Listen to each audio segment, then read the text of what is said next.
This is going to be a video tutorial on how to refresh all of your tabs at once in Mozilla Firefox.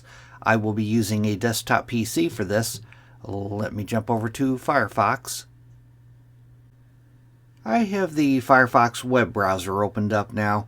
As you can see up top here, I have a bunch of tabs opened. I always have a lot of tabs open. If I wanted to refresh all of these tabs at once, it's very easy to do. First thing you want to do is select the first tab. I'm going to left click on the first tab to select it.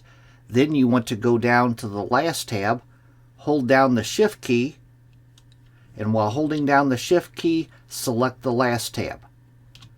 Now as you can see, I have all of my tabs selected.